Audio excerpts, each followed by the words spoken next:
தமிழின படுகொலைக்கு காரணமான திமுக காங்கிரஸ் கூட்டணி வரும் தேர்தலில் தக்க பாடம் புகட்ட வேண்டும் என்று தேமுதிக பொருளாளர் திருமதி பிரேமலதா விஜயகாந்த் தெரிவித்துள்ளார். தூத்துக்குடி பாஜக வேட்பாளர் தமிழிசை சவுந்தரராஜனை, விளாத்திக்குளம் இடைத்தேர்தல் அதிமுக வேட்பாளர் சின்னப்பன் ஆகியோரை ஆதரித்து கோவில்பட்டி, விளாத்திக்குளம் ஆகிய பகுதிகளில் திருமதி பிரேமலதா விஜயகாந்த் பரப்புரை செய்தார். அங்கு குவிந்திருந்த ஆயிரக்கணக்கான தொண்டர்கள் மத்தியில் பேசிய அவர் தூத்துக்குடி மாவட்டத்தின் சிறப்பு அம்சங்கள் குறித்து பட்டியலிட்டார். பாஜக வேட்பாளர் தமிழிசை சவுந்தரராஜனை வெற்றி பெற செய்தால் தூத்துக்குடியில் உப்பளம், பனை தொழில் பாதுகாக்க நடவடிக்கை எடுக்கப்படும் என்றார். அதேபோல் மீன்பிடி தொழிலை நவீனமயமாக்கி மீனவர்களுக்கு பாதுகாப்பு அளிக்கப்படும் என்றும் உறுதியளித்தார். கருத்து கணிப்புகள் என்ற பெயரில் கருத்து திணிப்புகளை வெளியிட்டு மக்களை குழப்பவர்களை பற்றி நாம் கவலைப்பட தேவையில்லை என்று திருமதி பிரேமலதா விஜயகாந்த் குறிப்பிட்டார். உறுதியாக நமது வெற்றி வேட்பாளர் தமிழிசை சவுந்தரராஜன் வெற்றி பெற்று வந்தவுடனே தூத்துக்குடியில உப்பளம் மற்றும் பனை தொழில் பாதுகாக்கப்பட்டு அதன் மூலம் பல பேருக்கு வேலை வாய்ப்பை உருவாக்கி அந்த தொழில்களை நிச்சயமாக நவீனப்படுத்துவார் என்ற வாக்குறுதியை மக்களாகிய உங்கள் அத்தனை பேருக்கும் அவர் சார்பாக நான் இங்க தெரிவித்துக் கொள்கிறேன். கருத்து கணிப்பு என்பதன் பேரில் கருத்து திணிப்புகளை வெளியிட்டு மக்களை இன்னைக்கு குழப்பிக் கொண்டு இருப்பவர்களை பற்றி நாம் கவலைப்பட தேவையில்லை. நம்ம கண்ணால டெய்லி பார்க்கிறோம், மக்களுடைய ஓட்டு, மக்களுடைய வாக்கு வங்கி, கட்சியினுடைய வாக்கு வங்கி அதிகமாக படைத்த கூட்டணி நமது கூட்டணி என்பதை இந்த நேரத்தில் நான் பெருமையோடு சொல்ல கேட்டிருக்கிறேன். அப்படி இருக்கிறப்போ அவர்கள் ஆதாயத்துக்காக இன்னைக்கு லயாலா கருத்து கணிப்பின்னு ஒண்ணு வருது. யார் அந்த கருத்து கணிப்பு எடுத்ததுன்னு நீங்க கொஞ்சம் வாட்ச் பண்ணணும்.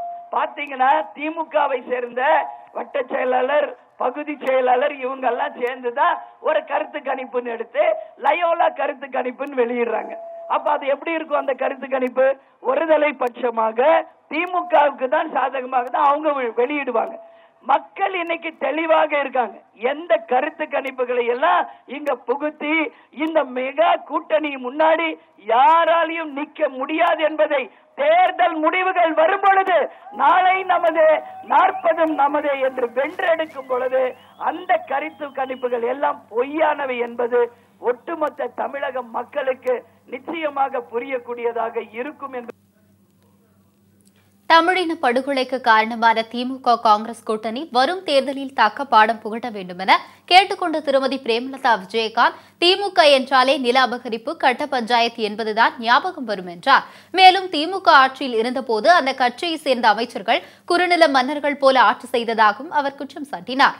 ஆனால் தற்போது தமிழக முதலமைச்சர் பழனிசாமி தலைமையில் அமைதி பூங்காவாக விளங்குவதாக திருமதி பிரேமலதா விஜயகாந்த் தெரிவித்தார். தமிழ் தமிழ் என்று சொல்லி ஒரு இன படுகொலைக்கே காரணமாக இருந்தது திமுக காங்கிரஸ் கூட்டணி என்பதை இங்கே யாரும் மறக்கல. அதை நீங்களும் மறந்துடாதீங்க. அவர்களுக்கு தக்க பாடத்தை இந்த தேர்தலில் நீங்க எல்லோருமே தர வேண்டும் என்று கேட்டுக்கொள்கிறேன். ஒண்ணு எல்லாருக்கும் ஞாபகத்துக்கு வரும், நில அபகரிப்பு ஞாபகத்துக்கு வரும். அதே மாதிரி ஒவ்வொரு ஊருக்கு ஒரு குறுநில மன்னர்கள் போல ஒரு அமைச்சரும் உட்கார்ந்துகிட்டு கட்ட பஞ்சாயத்து பண்றது, ரவுடிசம் பண்றது, எல்லா பிரச்சனையும் உண்டாக்குறாங்க. ஆனா இன்னைக்கு தமிழ்நாடு எப்படி ஒரு அமைதி பூங்காவாக இருக்கிறது? நமது முதல்வர் எடப்பாடியார் மற்றும் துணை முதல்வர் அமைச்சர்களுடைய தலைமையில் இன்றைக்கு நமது தமிழகம் அமைதி பூங்காவாக இருக்கிறது என்றால் என்னுடைய வார்த்தை மிக இல்லை. திமுக ஆட்சியில் பல மணி நேரம் மின்வெட்டு அமலில் இருந்ததாகவும் தற்போதுள்ள அதிமுக ஆட்சியில் மின்வெட்டை என்ற பேச்சுக்கே இடமில்லை என்றும் அவர் கூறினார்.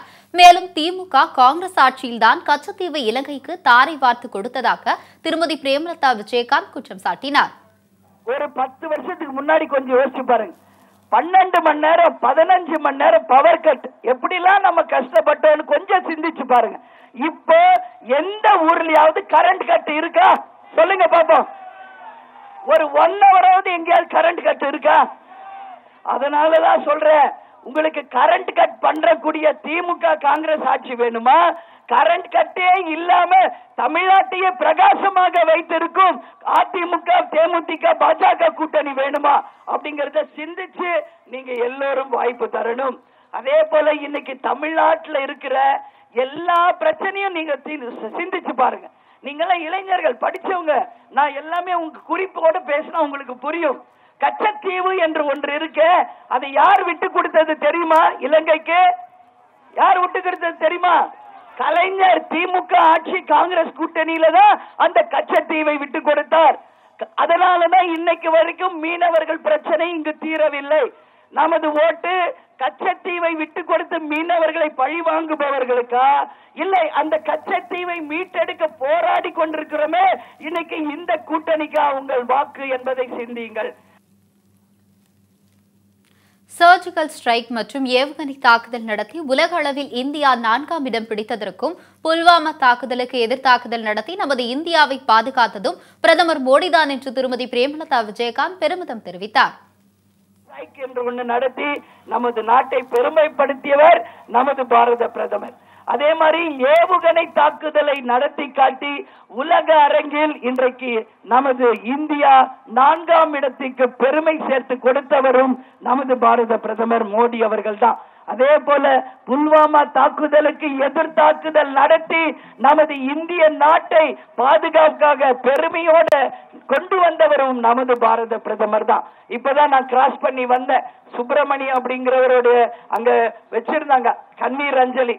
இப்ப அவர் தான் புல்வாமா தாக்குதல் எல்லாம் இறந்திருக்கார். இதே மண்ணினுடைய மைந்தர் அவர். அதெல்லாம் நீங்க யோசிச்சு பார்க்கணும்.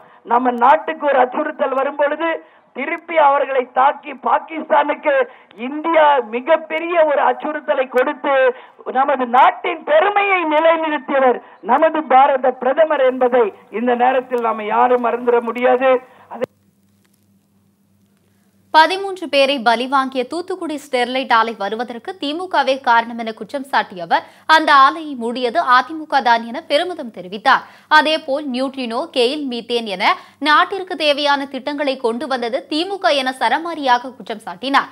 கனிமொழி என்றாலே 2G ஸ்பெக்ட்ரம் ஊழல்தான் அனைவருக்கும் ஞாபகம் வரும் என்றும், வரும் தேர்தலில் கனிமொழியை மக்கள் புறக்கணிக்க வேண்டும் என்றும் திருமதி பிரேமலதா விஜயகாந்த் கேட்டுக் கொண்டார். இன்னைக்கு ஸ்டெர்லைட் பிரச்சனை தூத்துக்குடியில 13 பேர் அப்பாவிகளை கொன்று குவித்தார்களே, அந்த ஸ்டெர்லைட் வர்றதுக்கு காரணம் யார்? திமுக. ஆனா வராமல் அந்த ஆலையை மூடினது அதிமுக ஆட்சி என்பதை நீங்க யாரும் மறந்துடக்கூடாது. அதே மாதிரி நியூட்ரினோ, கெயில், கச்சத்தீவு, மீத்தேன் என்று நாட்டுக்கு தேவையில்லாத எல்லாத்தையும் கொண்டு வந்தவர்கள் திமுக என்பதை மறந்துடாதீங்க. அதே மாதிரி கனிமொழி என்றாலே 2G ஸ்பெக்ட்ரம் ஊழல் எல்லாருடைய நினைவுக்கும் வரும். 2G ஸ்பெக்ட்ரம் ஊழல் செய்து 1,65,000 கோடி சம்பாதிச்சாங்களே, அந்த அவங்களுக்கு ஓட்டா, இல்லை இதுவரைக்கும் சுத்தமாக ஊழலே இல்லாமல் இருக்கிறாரே தமிழிசை சவுந்தரராஜன், அவங்களுக்கு உங்க ஓட்டா என்பதை நீங்க எல்லோரும் சிந்திக்கணும்.